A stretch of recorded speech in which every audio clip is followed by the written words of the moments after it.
Oi, Gabi. Oi, Voltamos? voltei. Voltamos. Então eu vou querer aproveitar um pouquinho aí desse nosso tempo para você me contar essa pesquisa que ainda não foi publicada e eu estou muito curioso para saber, que é uma pesquisa especialmente feita com as crianças. Me explica um pouco isso, com os filhos de presos, daí de filhos de homens e mulheres encarcerados, é isso? Então, foi uma pesquisa que nós realizamos o ano passado.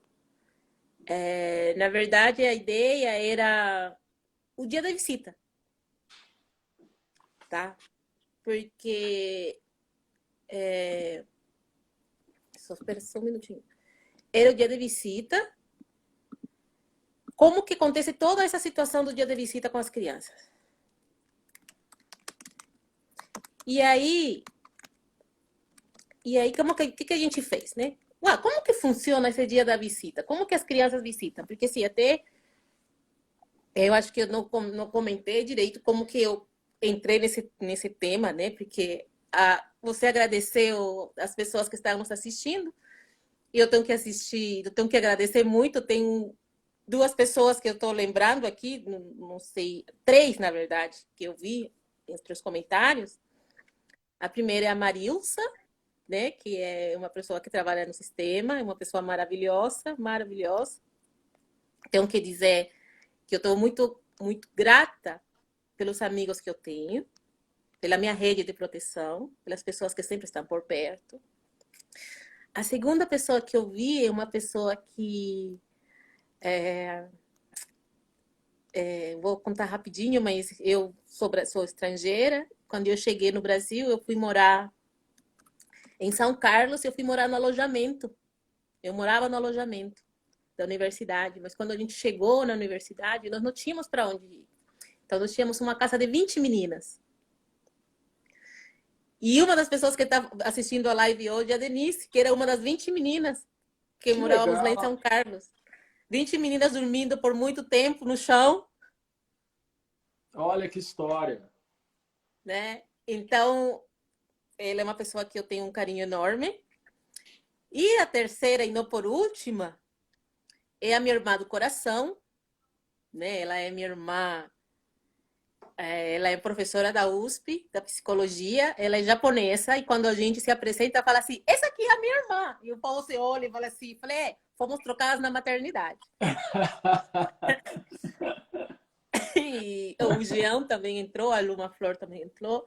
E a Cláudia Shiro é uma pessoa que eu posso dizer assim que ela é minha alicerce. Nós estamos muito longe fisicamente, mas ela é muito minha alicerce. Nós somos irmãs e ela é muito minha rede de proteção, né? E todas as decisões da minha vida, em questões de mudar de cidade, eu falava assim, Cláudia, o que eu faço? E ela falava, vai, fica, né? Então, assim, eu acredito muito naquela questão de a gente tem irmãos que não são de sangue. E ela é a minha irmã do coração. Estou muito feliz. É isso que ela sempre fala assim. Ela trabalha com clínica, ela é uma pessoa assim. A tese dela foi a melhor do Brasil em 2012, pela CAPES. E ela Que fala legal! assim: lá vem ele e as desgraceiras dela. Ela só fala as desgraceiras dela. Eu falei assim: é porque você está na clínica com aquelas pessoas com problemas simples, mas eu estou lá do outro lado, É, né? é. Mas cada um na sua. Cada um na sua, mas e, infelizmente com problemas que se replicam, né? É. Isso é complicado, né? Olha, eu ia falar do Júlio agora, que ele acabou de entrar. O Júlio, para mim, é um menino assim que vale ouro. Júlio, diretamente de Lisboa, né? De Tá fazendo seu Lisboa, mestrado em eu Portugal, acho isso ele mesmo.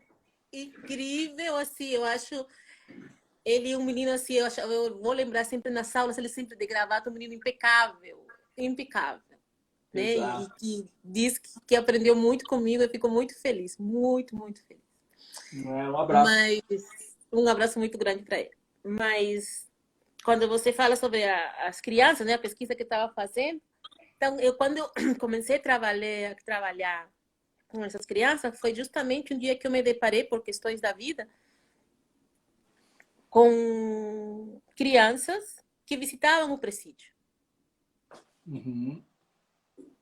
E eu tenho dois filhos, E eu falava para mim assim, meus filhos vão para o Sesc de final de semana. Eu não tinha dinheiro, não ia para o shopping, era para o Sesc, era para o parque. E essas crianças vão para o presídio, tem alguma coisa torta ali, não é possível. E foi isso que me levou a falar assim, não, peraí, o que está acontecendo aqui que está errado? Né? Porque isso não faz parte, criança não vai para o presídio. Como assim que criança vai para o presídio? E aí o que aconteceu? Quando a gente começou a discutir, era com uma menina, uma moça novinha, que começou a discutir sobre a visita dos filhos. Falei assim, então vamos lá. E ela encantou, né? Encantou, falou, então vamos lá tentar ver como que um dia de visita das crianças. Tem muito essa discussão sobre a questão da visita, da revista obrigatória e como é que é. Então, assim, basicamente, essa pesquisa foi a gente foi até a penitenciária em Piraquara ver como que acontece um dia de visita. Nós tivemos ajuda de uma profissional que trabalha dentro do sistema para pedir autorização. A gente não iria conversar com as pessoas, a gente só queria fazer observação. Então, resumindo a pesquisa foram 4 dias, só que 4 dias foram 4 meses, porque as crianças têm direito a uma vez por mês visitar os pais. Uma vez, pode ser sexta, sábado, domingo. Então, você tem a carteirinha, você pode ir sexta, sábado e domingo. E aí a gente foi um sábado, se eu não me engano, eu me lembro que saí daqui 6 horas da manhã para chegar no presídio às 7. E aí começa o Via Crucis, que realmente, assim, é o Via Crucis. Eles fazem 4 filas. A primeira fila é para poder entrar no presídio, que vou tentar ser mais clara, só nessa parte fora do presídio que tem banheiro. Essa parte eu esqueci de contar, que tem banheiro. Então, tem um banheiro feminino e masculino. Depois, eles fazem uma segunda fila para poder deixar os pertences para os presos, né? O que eles levam, comida. Então. Material de higiene. Material de higiene. Então. Aí, eles fazem uma terceira fila para deixar os pertences deles. Tipo, porque eles não podem entrar com bolsa nem com nada. Então, deixam esse material. Daí eles fazem uma quarta fila para poder passar pelo Boriscan, que é aquela máquina, não tem mais aquela revista vexatória de tirar a roupa e se abaixar, eles não têm mais isso. Que é passar por um raio-x. E por último, eles fazem uma quinta fila para poder entrar para o presídio. Desde a primeira fila até a quinta fila, eles vão 7h30, 8h30, 9h30, 10h30, vão aproximadamente 4 horas. 4 horas para entrar. Para entrar. Então, quanto mais cedo você chega, maior a probabilidade de você passar mais tempo com teu familiar preso lá dentro. Então, nós ficamos todo esse tempo. Então, né, era a questão de observação do comportamento. Eu coloquei uma estagiária em cada uma das filas para elas observarem como que se dava todo esse processo. E eu ia rodando. Né? Na verdade, eu só consegui ir uma única vez, por questões familiares, mas elas foram rodando. Então, aquele dia que eu fui, foi muito difícil, como eu vou falar, porque, então, assim, a primeira fila é o banheiro a partir de fora. Então, as crianças chegam muito cedo. Piraquara, quem conhece, é um lugar muito frio. Muito, muito, muito frio. Então, eu chamei as crianças de ursinhos, né? Porque elas estavam cheias de roupas. É um urso. Tudo encapuzados. Muito encapuzados. O que é cedo? Que horário é esse? 7 da manhã. 7 da manhã. Estando lá já. Então, se elas não moram longe, elas moram em Curitiba, elas saíram às 5 horas da manhã de casa. Né? Para chegar em Piraquara, de ônibus. Tem gente que faz uma cabana, sabe? Aquela de acampar. E dorme ali de noite. Uma barraca.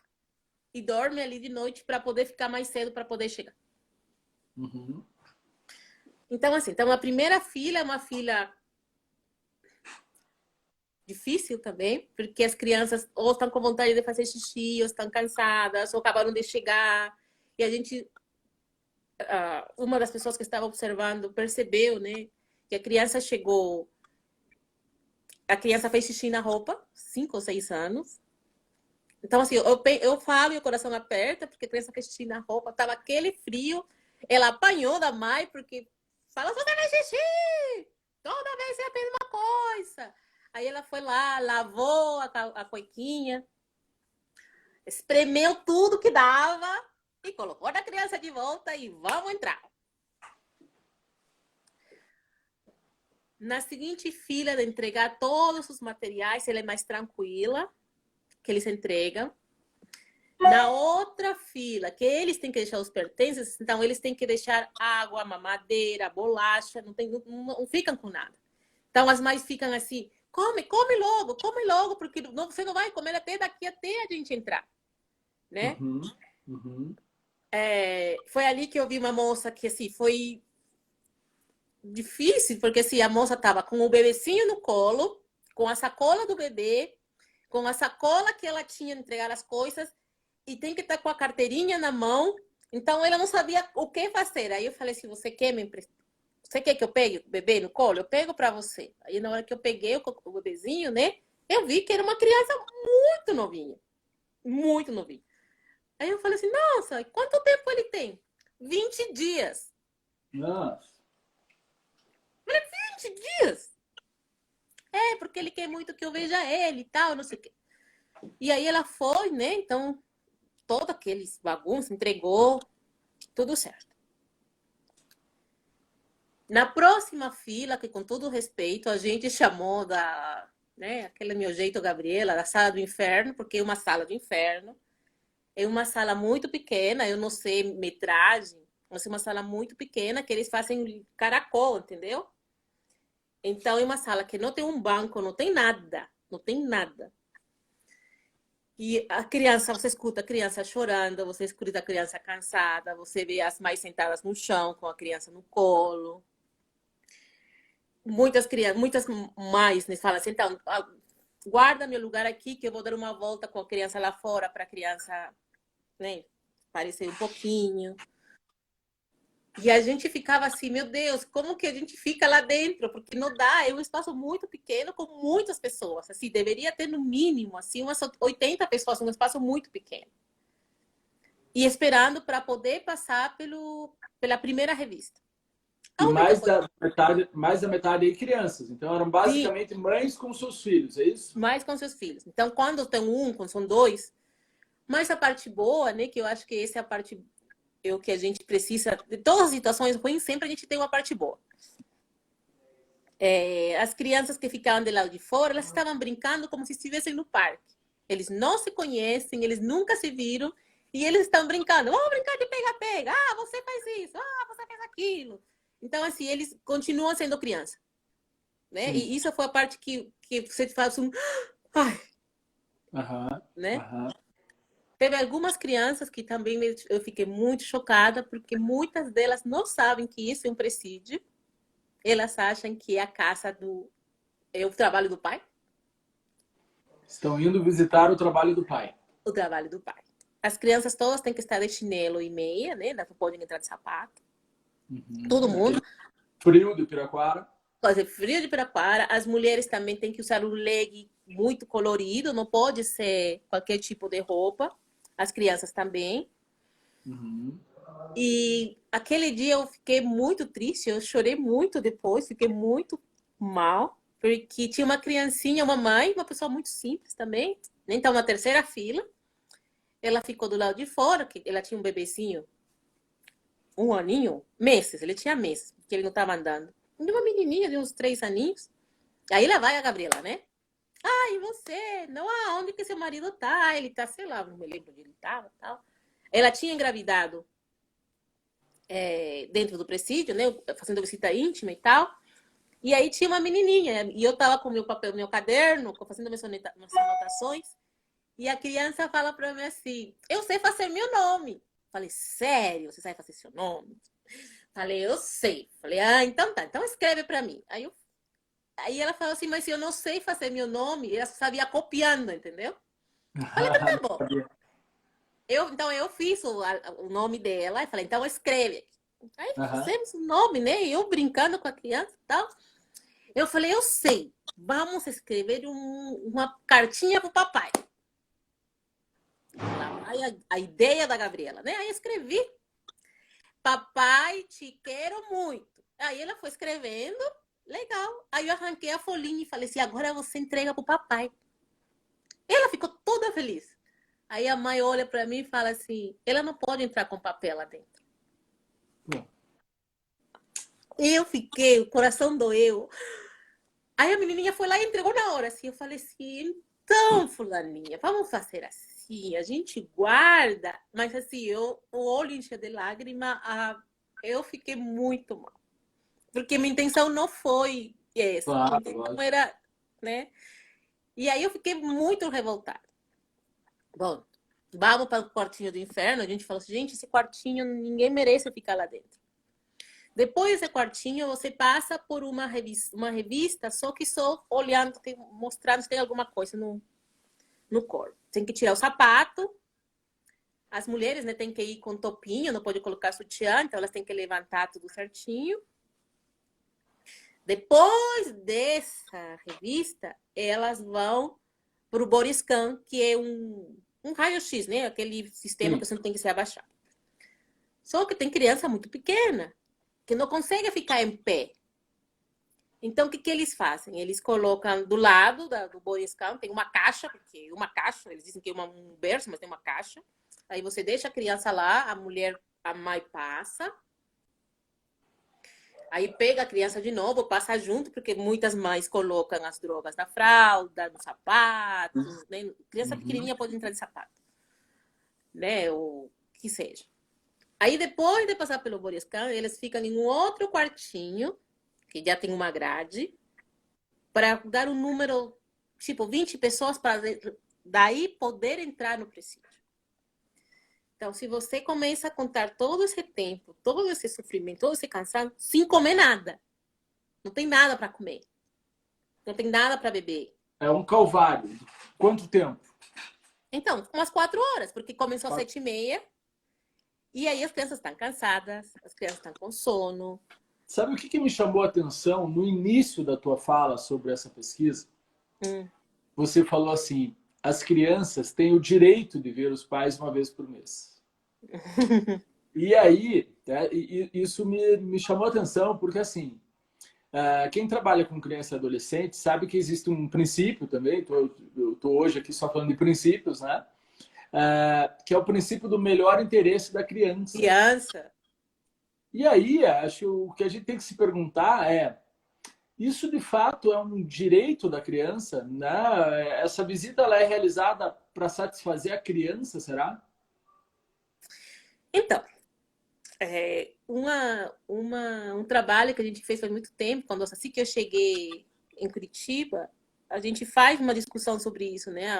A moça que fez a Célia Sen, sobre as duas leis que falam coisas em contrário, porque a LEP, né, a Lei de Execução Penal, fala que é para o preço, Sim. mas o ECA não protege a criança. Uhum. Então, para quem? É um contrassenso aí, né? Aí tem um descompasso muito grande. E aquele Sim. mesmo dia que eu estava na visita, que tinha uma criancinha aquela que acreditava que o pai estava visitando, né? Que era o trabalho do pai, ela estava junto com a irmã mais velha. E a irmã mais velha falava que a visita não era para as crianças, a visita era para o preso. E que não estava certo. Ela como filha. E ela dizia, olha, eu venho porque ele sempre foi um bom pai comigo. Mas isso não está certo. Tudo que nós passamos, todas as humilhações que nós passamos, isso não está certo. Porque quando eu falei daquele quartinho do inferno, quando chove, não tem aonde ficar. Então as pessoas ficam no lado de fora, com chuva ou sem chuva. Porque não cabe todo mundo lá dentro. Então, assim, aí ela falava assim, para que essa visita? Elas não vão lembrar. Eu falei assim, eu não lembrava quando era pequena. Né? Então, por que isso? Para que isso?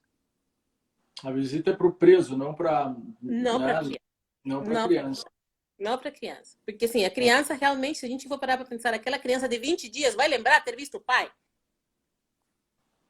Uma Não criança de vai. 4 anos vai lembrar ter visto o pai? Não. E realmente aí tem outras questões por trás que fica difícil a gente discutir, que fazem com que as pessoas sejam obrigadas a ir. Uhum, uhum. Né? Sem dúvida. Sem Então, dúvida. assim, E o me melhor conta uma benefício da coisa, criança de quem? essa entrada era tanto para o presídio feminino quanto para o masculino em Piraquara? Era. E o E tinham número de muitas visitas mulheres, para as mulheres? não. Eu até ia falar, Me, nós fizemos, né? me provoquei aqui sabendo a resposta, mas queria ouvir de você. Não, a gente fez um levantamento, né? Parte da observação era observar, era perceber quantas pessoas, aliás, a fase do desenvolvimento das crianças, então se era muito bebê, muita criança, muito adulto, muito adolescente, quantas mulheres, quantos homens iam visitar. 99% são mulheres. 95% são mulheres novas. Algumas idosas. E eu vi naquele dia, porque nós fizemos em 4 dias diferentes, só tiveram 3 homens. Sendo que esses 3 homens, que como eu sou psicóloga, eu adoro falar, eu adoro, preciso saber, eu fui perguntar para a mulher do agente do body scan, falei assim, nossa, mas tiveram 3 homens, né? Eram para as mulheres? E ela disse, não, 2 eram para homens mesmo, eram pais visitando os filhos. Então, só um. Via de regra, os maridos abandonam a mulher presa, né? Via Ou dele. estão presos também, né? Acho que uma boa E são parte. presos.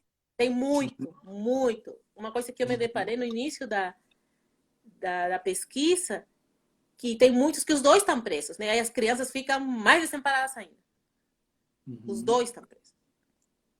Então, mas a mulher é basicamente abandonada mesmo. E muitas delas também não querem que as crianças vão para lá.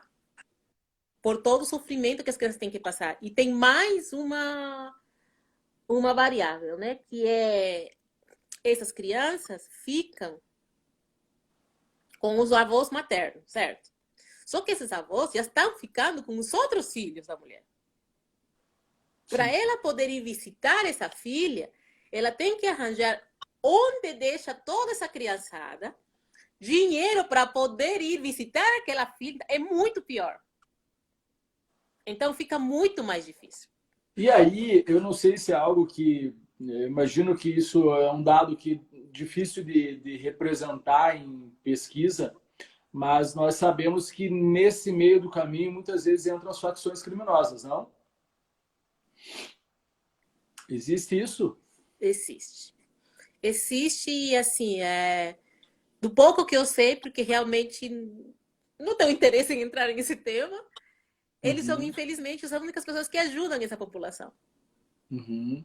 Ajudam, inclusive, a realizar a visita A realizar financeiramente. visita. Porque, Uhum, realmente, assim, porque se eu sentei com uma pessoa e comecei a perguntar quanto que custa uma sacola, né? Porque pensa, então assim, nós vamos para Piraquara, eu não sei, realmente me desculpa, quanto custa um ônibus para ir, mas uhum, coloca que sejam R$ 5 que não são, uhum. tá? Então vamos colocar R$ 5 para ir, R$ 5 para voltar. Você não vai de mão vazia, É o momento para levar tudo que é preciso lá. tudo que é preciso. Da Uhum. onde que eu saio? Aí a mulher falou que uma sacola vai em meia, mais ou menos, aproximadamente R$ 200. Não é pouco. Não é pouco? Não. Como que eles fazem para tudo isso? Uhum. Então, infelizmente, eu acho que assim, as frações criminosas exercem um papel que o Estado exerce, né? E eu estava estudando um pouco sobre o PCC e ele Uhum. começou desse jeito, para ajudar os companheiros. Uhum. Uhum. Então, assim, eu não. Esse é, sem dúvida nenhuma, um efeito secundário do cárcere. Você acaba aproximando uma população com a atividade criminosa, né, ou com um relacionamento criminoso que não teriam se não precisassem passar por essa situação. Os Então, dois. Sim. mais uma vez, o princípio da personalidade da pena, né, acaba sendo desvirtuado e, principalmente, o fator de prevenção, né? Sim. Aquele que eu disse previsto lá no artigo 59 do Código Penal, que diz que a pena tem o fim de evitar crimes. Nesse Ah, mas sentido, não é. ela acaba sendo uma semeadura, né, de novos comportamentos criminosos, sem dúvida nenhuma. Uma das coisas que a gente está analisando agora, né, o trabalho que a gente está fazendo, é assim, quando eu fui visitar a cadeia no Canadá, eu visitei a cadeia e visitei o centro de ressocialização das meninas, né, meninas infratoras. E lá eles partem do pressuposto que você não sai do sistema sem terminar a escola. Porque escola, o estudo é fator de proteção. Os adolescentes, isso para os adolescentes. Para os adolescentes. Então, tá bom, ela tem que cumprir 2 anos. Beleza, ela tem que cumprir 2 anos. Mas ela vai ter que fazer de tudo para terminar. Porque geralmente elas não estão na primeira série, né? Elas estão na segunda, sabe? Já estão para terminar. Então, elas têm que terminar para poder sair, senão elas não saem. E aí, o que a gente está tentando analisar agora, né? Existe uma possibilidade, a gente está querendo analisar a intergeracionalidade educacional carcerária. Porque você vai ter, eu já encontrei em celas mãe, filha, irmã, todo mundo na mesma cela. E aí o que a gente está querendo analisar é aquele pai que está preso, estudou até 7ª série. Aí ele tem um filho que também está preso, mas que também estudou até a 6ª série, ou até a 7ª série. Aí nós temos uma intergeracionalidade tanto da escola quanto carcerária. Mas se esse mesmo pai tem um outro filho que não está no sistema, muitas vezes esse outro filho acabou o ensino médio. Que não é, mas já é. Já é um ponto de partida, claro. É um ponto de partida. Então, como eu sou analista do comportamento, eu dou um passo para trás para ir para frente, para saber qual que é o antecedente. Então, se conseguir que essa molecada se mantenha na escola, que essa molecada fique na escola, que o nível educacional aumente, eu tenho uma maior probabilidade de deixar eles fora do crime. Certo? Só que o que acontece? Hoje, a escola é muito chata. A escola é chata. Não vem falar que a escola é legal, porque não é. A escola é muito chata. E para esse uma obrigação, né? E para esse tipo de população, quando eu fiz o mestrado foi na educação especial. E eu trabalhei com crianças agressivas, tá? Mas o meu ponto era, esse tipo de crianças não tem como ter um tipo de educação igual que todo mundo, porque eles não aguentam, eles têm outro tipo de demandas. Então, eles precisam de outro tipo de educação, outro tipo de interação. E aí a gente consegue. Quando a gente fala assim que a escola é chata, minha amiga está falando que a escola, as crianças dela não querem voltar para a escola. A chata não é porque a escola seja chata, porque a escola, hoje, pensa assim comigo, com essa loucura, essa pandemia, olha como nós estamos nos relacionando. A gente está trabalhando com uma live. Pensa, molecada de 10, 11, 9, você acha que eles vão ficar o tempo inteiro escutando o professor? Já foi. Dentro do computador, né? Já foi essa fase. É outro contexto. Isso. Então, a escola também precisa mudar, mas eu preciso mudar para aquela criança que não se encaixa. Então, eu sempre falo para as minhas alunas da pedagogia o seguinte: se essa população carcerária, eles passaram pela escola, certo? Eles não são analfabetos, a quantidade de analfabetos é muito pequena. Dentro do sistema prisional, é muito pequeno. Então, eles passaram pela escola e a gente perdeu. A gente os perdeu. Eles entraram, mas não chegaram sequer num nível minimamente aceitável, né? Ah, porque ele é isso, porque ele é isso. Beleza, vamos jogar a bola pro outro, tá tudo certo. Mas não é, eles passaram pela escola. Se não passou, então você fala assim, tipo, não deu para fazer. Mas eles passaram. Então, o que a gente consegue fazer com essa população? É outro tipo de educação. Eu acho que aí você acaba, de uma certa forma, tocando. Eu vi aqui que a Denise Martins perguntou justamente isso, né? O que é que nós podemos fazer? E também foi uma pergunta ali da Santina, da professora Santina, né? Ela também trabalha com educação de jovens, e ela também pergunta como lidar com isso na escola. E aí eu te pergunto, a escola, quando trata dos filhos de pais encarcerados, o ser filho de pai encarcerado tem que entrar como um discurso aberto na escola? Isso é positivo? Isso é negativo? Então, é bem Complicado, né? complexo. Para começar, aqui no Brasil não se fala quase nada. Então, eu estou orientando 4 pesquisas agora de mestrado, e dentro das leituras que a gente tá fazendo, a gente percebe o seguinte: quando os professores, são pesquisas internacionais, quando o professor sabe que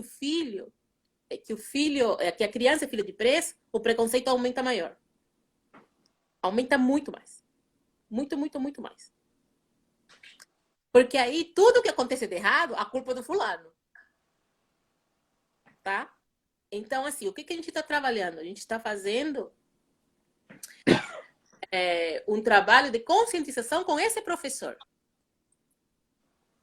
Tá? Porque, assim, eu sempre falo, todo mundo lembra do professor que a gente tem. Que a gente teve, pelo menos, né? Sim. Então, assim, ó, o que a gente percebe? Colocar eles na escola, eu preciso ter um trabalho muito importante com esse professor, de quem que ele é, o que ele pode fazer. Não é para estigmatizar, não é isso. Mas sim para você saber que ele precisa de um outro tipo de atenção. Tem muitos deles, eles não vão querer contar que o pai está preso, porque senão ninguém vai querer ficar perto dele.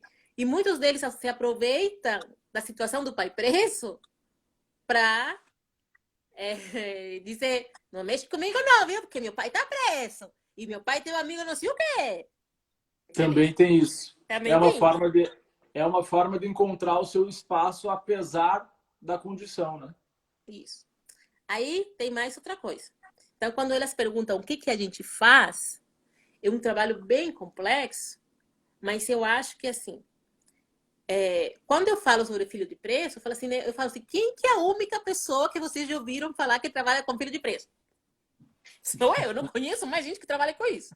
E tem a Cláudia Estela, que já não está trabalhando mais. Mas perceber a necessidade que eles têm. E não é por ser filho de preso. Não é por isso. É por tudo que está por trás de tudo isso. A gente sabe que quando tem uma pessoa presa na família, toda a atenção se volta à pessoa presa. Tudo. Uhum. Então, você acaba negligenciando essa criançada.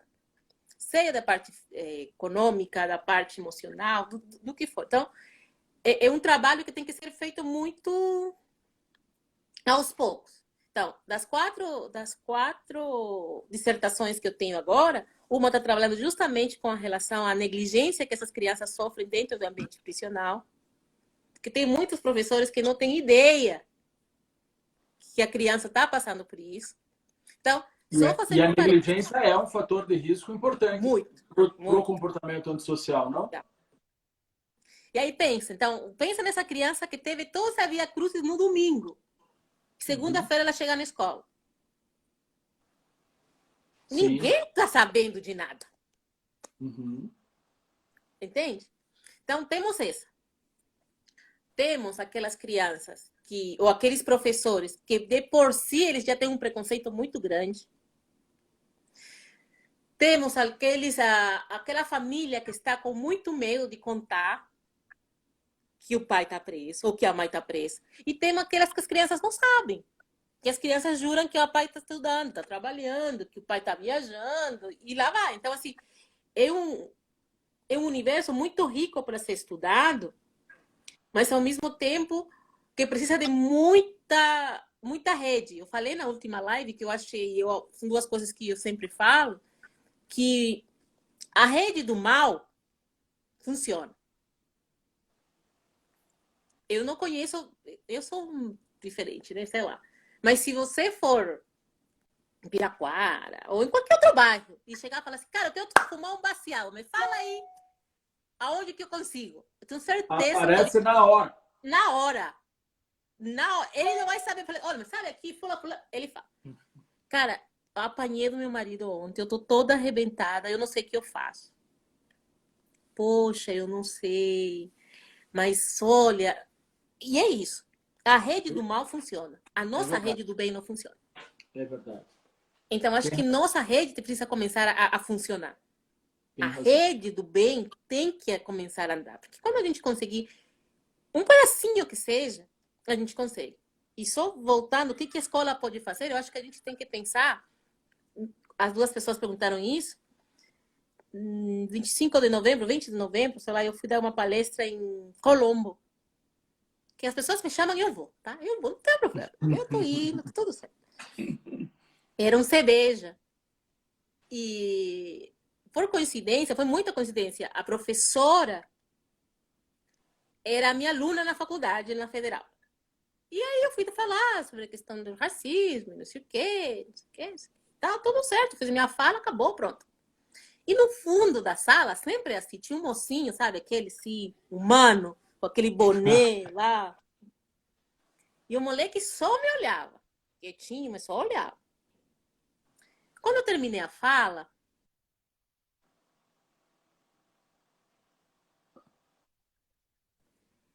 se lembra que tinha um menino assim, assim, assim, assim? Eu falei, lembro. Ele disse, a gente consegue dar a volta por cima, né? A gente nem sempre vai ser ruim. Eu Ah, falei, olha só. eu falei, que legal. Eu falei, você quer que eu faça que eu converse com ele rapidinho? Aí ela falou assim, você faria isso, prof? Eu falei, vou. Aí ela trouxe o moleque, né? Tudo humano, né? Falei, ei, rapaziada, o que você tá fazendo, né? E ele tá em medida socioeducativa. Aí eu falei pra ele assim, Ah, ah, você estava em tá... medida socioeducativa. Ele tava. E aprontou todo assim mais um pouco. Falei, eu sei que você tá aprontando. Aí eles... Aí eu falei assim... Aí eu fiz a fala que a Paula Gomide faz, né? Eu falei assim, quantos amigos você tem? Ah, tem um monte. Eu falei assim, quantos amigos velhos você tem? Qual que é a idade do seu amigo mais velho? Aí ele diz, não sei. Aí eu falei assim, quantos amigos mortos você já teve? Nossa, disse que tem um monte. Aí eu falei Que assim, realidade, né? é realidade. Aí eu falei assim, Uhum. e aí, em qual dos três você vai querer ficar? Eu sei que você está aprontando, mas depende de você. Falei assim, aí essa nossa cor não ajuda muito, mas a Uhum. gente consegue se você quiser. Aí ele só ficou me olhando. Falei, eu vou ficar de olho em você, viu? Eu tenho certeza que você vai sair desse. Depois a gente conversa e tal. Né? Eu dei um abraço nele, tá? Falei, mas aí fazendo esse link, quanto que a representatividade também faz diferença. Sim, sem dúvida. Sem dúvida. Né? Então, assim, o que a escola pode fazer? Em vez de ficar julgando, tem gente que não nasceu para ficar sentada. E esses meninos, pelo menos na socioeducativo, eles estão. O pessoal da cadeia também, eles têm uns talentos, uns talentos desperdiçados, uns desenhos, umas poesias que você fica, pelo amor de Deus. E aí a última coisa que foi a professora Fernanda que me disse que eu nunca tinha pensado nisso, até porque eu não sei jogar. Ela trabalha com socioeducativa, né, pensando na escola e tal. Depois da morte dos protestos dos Estados Unidos sobre racismo, o menino perguntou, discutiram sobre racismo, tal, não sei o quê. Ele perguntou assim: por que as peças brancas começam primeiro no xadrez? Olha só, eu nunca tinha pensado nisso. Também não. É verdade. É Sabe? verdade. Por quê? Até Uhum. isso, a gente sempre tá para trás. Então, É, assim, é verdade. tanta coisa para pensar, para trabalhar, para fazer, É que a verdade. gente, né, tipo, quando eu falei assim, puxa, eu nunca tinha, eu não sei jogar xadrez, mas tipo, nunca tinha pensado, mas por que que elas Aham, começam primeiro? Porque aham. quem que tem mais privilégio? Quem que tem, né? Sim. E aí eu só terminando com essa parte, eu queria falar assim, né, que é muito difícil, porque se você junta todas essas questões, o encarceramento, a pobreza, a vulnerabilidade, a cor, você está carimbado a não dar certo. Sim. A Não dá. luta é muito maior, né? Sem É dúvida muito maior, nenhuma, é uma luta desigual, né? Sem dúvida nenhuma. né? É uma luta muito grande. E aí Mas eu falo... é interessante você abordar isso, porque, de fato, é preciso encontrar, de alguma forma, um fator de proteção para essas crianças, né? E a escola pode desempenhar isso, sem dúvida nenhuma. Pode. Porque o Estado, e aí, sem nenhum juízo de valor, né? Se está certo ou não, não é essa a questão, mas o fato Não, é que o Estado, de alguma forma, seja pela prática de um crime ou não, colocou essas crianças numa prática de um crime que eu digo pelos pais, né? Realizado pelos pais.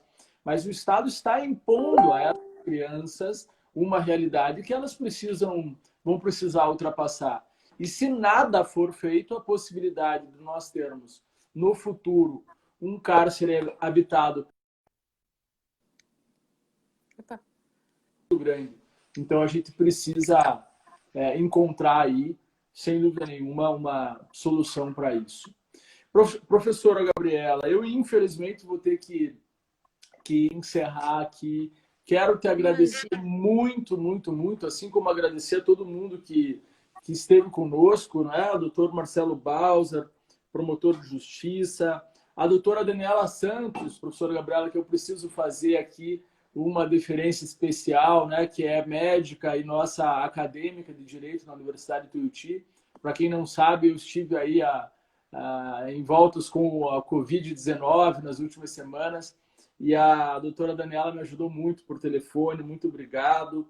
Muita gente legal, muita gente querida esteve conosco aqui. Professor Alcuri, que eu sei que você conhece, professor Gogola, né? Um abraço a todos eles, doutora Jéssica Buiar, Gabriela Stinglin, enfim, muita gente querida aqui conosco, professor Cláudio Castro, Almara. Então, eu só tenho a agradecer a possibilidade dessa nossa conversa e que a gente possa conversar mais. E mais do que isso, produzir. Né? Acho que essas Vamos. pesquisas elas precisam continuar. A gente precisa escrever, a gente precisa unir o direito e a psicologia. A professora Patrícia ali, a quem só eu e o meu irmão temos a honra de chamá-la de irmã também, né? Ah, ele é Um querido beijo demais. para ela. Professora Gabriela, muitíssimo obrigado. Muitíssimo Imagina, obrigado. Só isso que eu posso te dizer. imagina. Eu agradeço muito, você está muito no meu coração. Fiquei muito feliz de você ter lembrado de mim. Eu estou sempre à disposição. Eu queria só fechar dizendo que, né, quando eu saí da Tuiuti não foi uma coisa muito fácil, mas eu estou muito feliz. Eu sei que sou uma figura, né? Uma figura. Eu sou uma figura. E é muito difícil, mas eu não vou desistir ser uma mulher. Eu sou o prato cheio para os preconceituosos, porque eu sou negra, eu sou mulher, eu sou estrangeira, eu crio meus filhos sozinha e vai ter que me engolir igual que o Sagalo. Entendeu? O gostoso vai ter que me engolir e quem precisar, eu estou sempre por aqui. Muito, muito obrigada. Viu? Querida, você é sensacional. Você é sensacional. E embora você tenha dito aí que você saiu da Tuiuti, a Tuiuti não saiu de você e isso é o que é o mais importante. Né? A Então, gente não vai te largar tão fácil assim. que bom, fico muito feliz. Obrigada, Murilo. Obrigada, Tá pessoal, bom? por tudo, por tudo, por tudo. Viu? Beijo, querida. Um beijo. Tchau, Obrigado, tchau. viu? Tchau, Imagina, tchau. tchau, tchau.